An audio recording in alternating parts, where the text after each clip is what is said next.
The NBA season is getting closer and closer, and the anticipation around the Boston Celtics is starting to build. With training camp about to tip off and the regular season set to begin in just over a month, it's that perfect window to take a step back and look at where the Celtics stand. Not just on their own, but within the wider Eastern Conference picture. We're talking projections, expectations, and where the Celtics could realistically land among the conference elite.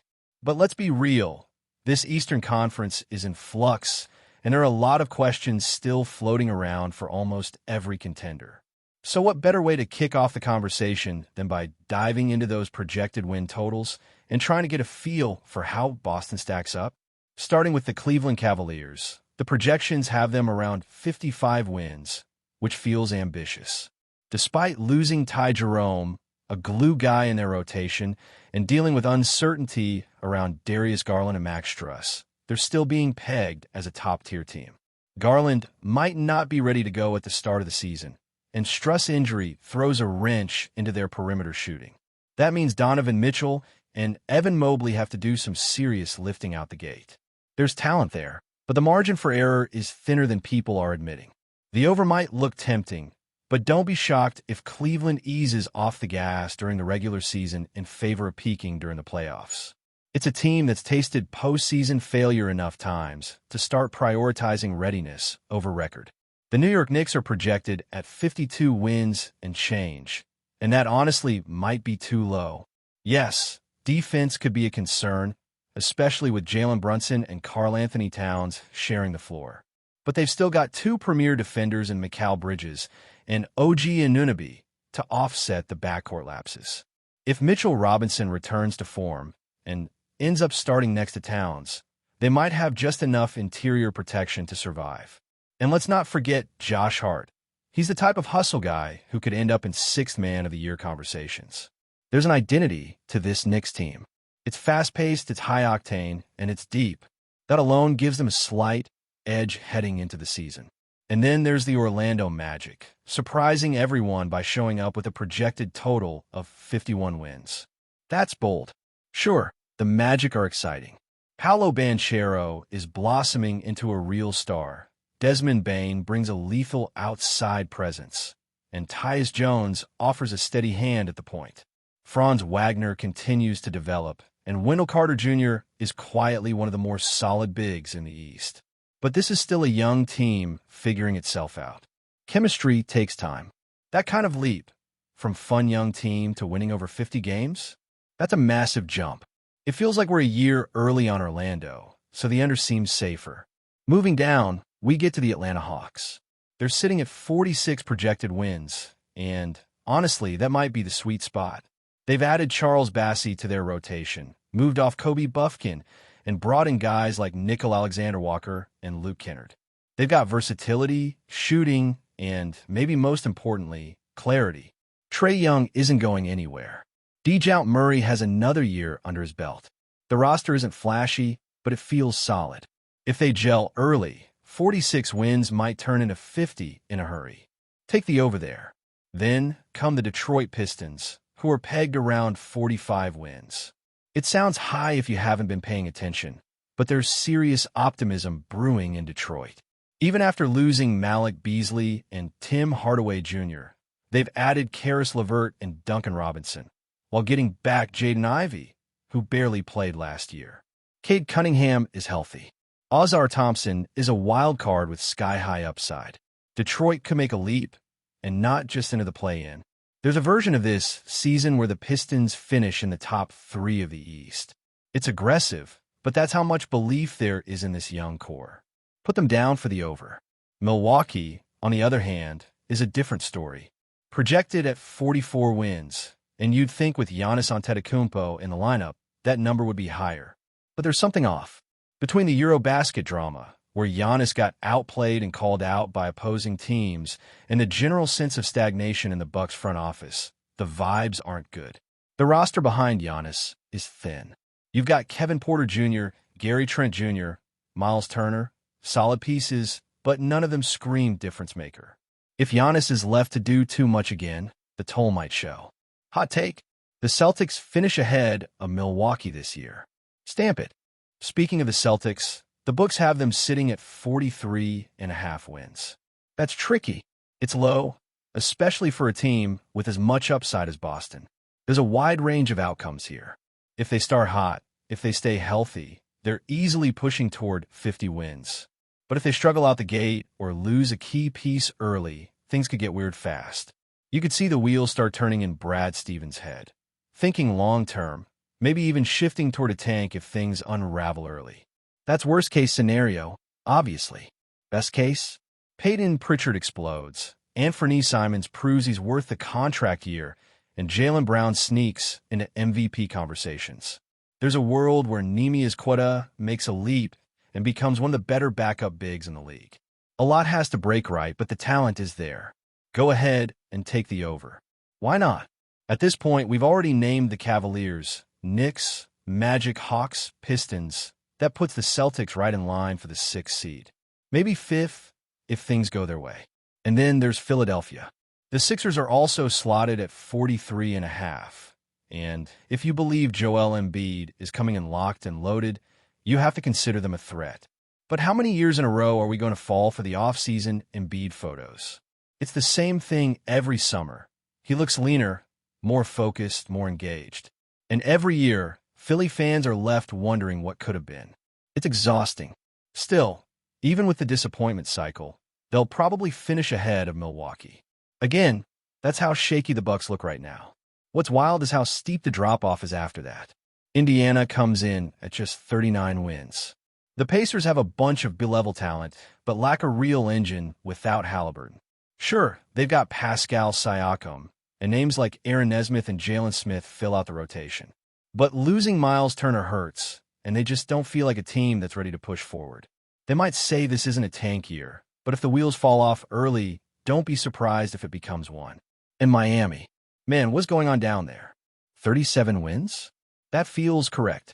The Heat just don't feel like the Heat anymore. The Tyler Herro, Bam Adebayo, Norman Powell trio is fine, but the rest of the roster feels undercooked. The vibes are weird. The roster is young and unproven.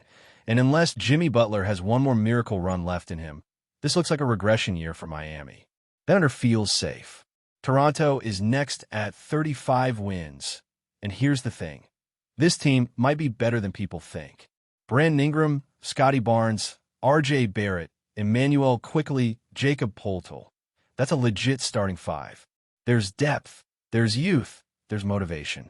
They're going to play hard every night.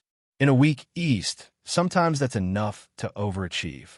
The Raptors might be this year's version of last year's Trailblazers, scrappy, energetic, and a pain to play against. While the Celtics' place in the standings might be up in the air, one thing that's becoming clearer by the day is the fight for minutes in the frontcourt. There's been a lot of noise around Neemias Quetta and even Luka Garza, but maybe it's time we start paying a little more attention to Xavier Tillman. He didn't get a lot of run last season, and frankly, wasn't healthy for most of it. But if you rewind the tape a little bit, especially back to his Memphis days, there are flashes of a guy who can give you real NBA minutes off the bench. He's physical, has a strong motor, and knows how to stay within himself. He's not going to stretch the floor like Porzingis. And no, he's not blocking 5 shots a night, but there's something steady about his game when he's right. Last season in Boston was a wash for him. Just 33 games, averaging 1 point in 7 minutes per outing. You can't really evaluate a guy on that. Go back a year, and the numbers aren't jaw-dropping either. 4 points and 2 boards in 13 minutes per game, but again, small sample size. What's more important is what he showed when he had real opportunity in Memphis. Back then, playing around 20 minutes per night, he was putting up 7 points and 5 boards, playing within the system, and giving them solid minutes behind Jaren Jackson Jr. That's the version of Tillman that might just sneak back into the Celtics rotation this season. The conversation around Quetta has been fun, and sure, he's got potential, but there's a very real possibility that the Celtics look to Tillman for the more stable minutes early in the season, especially if Garza struggles to find consistency, or if Joe Mazzulla wants more defensive reliability. Because while Garza may stretch the floor in theory, in practice, teams are not going to defend him like they would a legit shooting threat. Let him hit 1, 3, fine. 2, still fine.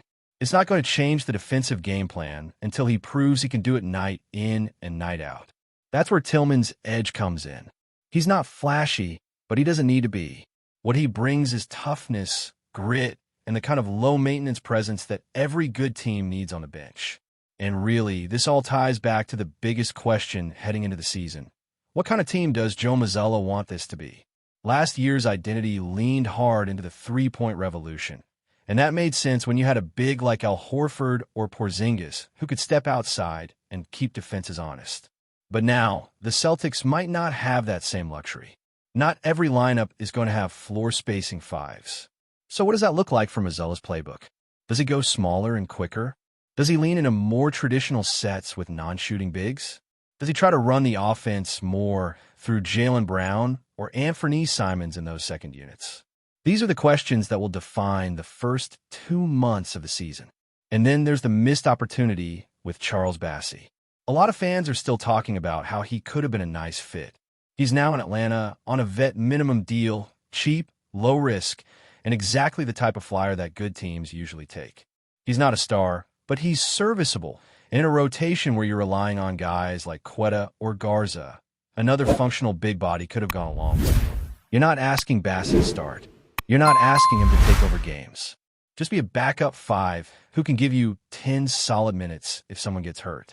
That's not a big ask, and it's why so many people felt Boston should have at least kicked the tires there.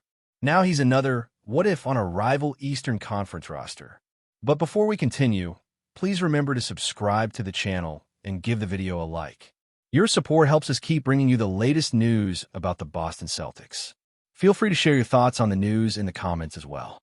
The rumor mill is on fire tonight as whispers from Boston hint at a blockbuster move that could shake the Eastern Conference to its core. Sources close to the Celtics organization are buzzing that RHENZ ABANDO, the young and electrifying talent, has reportedly signed with Boston in what insiders are calling a lightning-fast deal. While nothing has been officially confirmed, the buzz around the TD Garden is impossible to ignore. ABANDO, known for his explosive scoring ability and fearless drives to the basket, has been on the radar of scouts worldwide, and speculation now suggests that Boston is ready to unleash him on the big stage. If true, this signing signals a bold strategy by the Celtics. Immediate excitement and high-octane basketball, rather than a slow-burn development.